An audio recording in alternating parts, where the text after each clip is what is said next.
And welcome back to Hannity. My next guest, conservative filmmaker and author Dinesh D'Souza, is the latest victim to be targeted by the Obama White House. Now, he was indicted last week for allegedly violating campaign finance laws, and he's also the man behind the anti-Obama documentary 2016, Obama's America.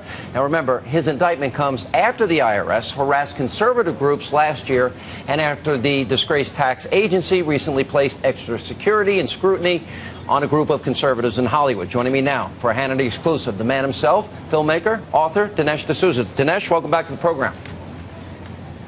Good to be on the show. All right, I'm sure it's not fun. You're now in the legal process. What can you tell us about it? Well, as you can imagine, it's been quite a week. I will say I can't really talk about the case, but I will say that I'm determined to continue my work.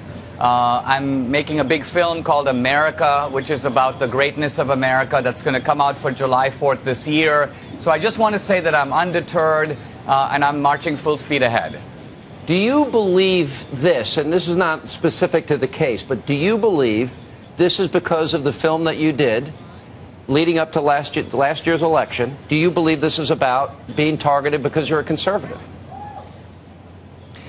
Well, I will say that the film 2016 was a film that does seem to have gotten under President Obama's skin. And the reason for this is it wasn't just a critique of Obamacare or policies, but I, in a sense, went into Obama's world and also into Obama's mind. There I was at the Obama family homestead in Kenya. I interviewed his brother. And, of course, we advanced a thesis that here is a traumatized and somewhat of a messed up guy who is, in a way, haunted by the dreams of his father, the topic of his own autobiography. There was a rant against the film on Obama's own website, which is barackobama.com. So we know the film rattled him. We know the film upset him. And whether this is a kind of payback remains to be seen. Yeah. All right. Well, it's going to be interesting to watch this. Certainly targeting conservatives. I think that's been pretty well proven. And I think over time more information will come out about that. One of the things about his background that I focused on back in 2007, 2008, not only the Reverend Wright, but this guy by the name of Bill Ayers. Now, Obama started his campaign in Ayers' home. He gave speeches with him. He sat on boards with him. Was only asked one time about the relationship with him and said, George, he's some guy in the neighborhood. You got to debate Ayers last night, and we've got a piece of the tape. Let's roll it. You started out as a revolutionary, and, well, you started out a little bit, frankly, in the bin Laden mode. You tried to bomb the Pentagon. You tried to bomb the U.S. Capitol. Here's my question to you. You sounded totally different today. You talked about teaching. You talked about being an educator. You talked about Socratic doubt and wonder. So my question is, what happened to that old revolutionary? Is he still alive, or has he thrown in the towel?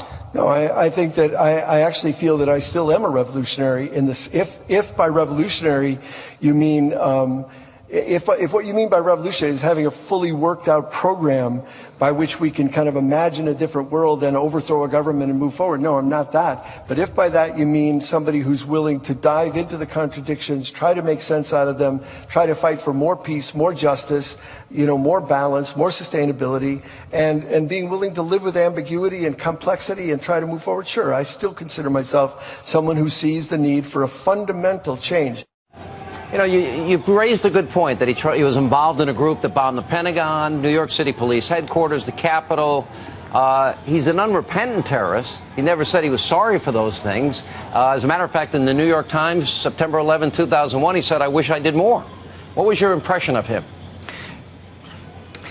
Yeah, he not only said that he wishes he did more then, but he said he won't write off the possibility of doing the same thing again under certain circumstances now.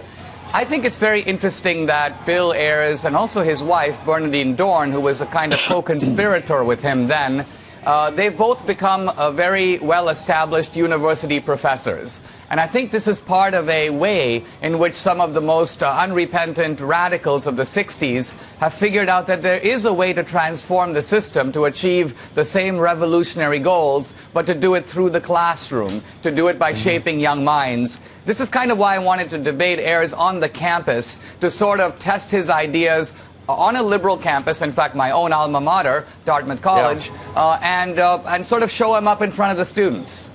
All right, Dinesh D'Souza will follow your case closely. Thanks for being with us.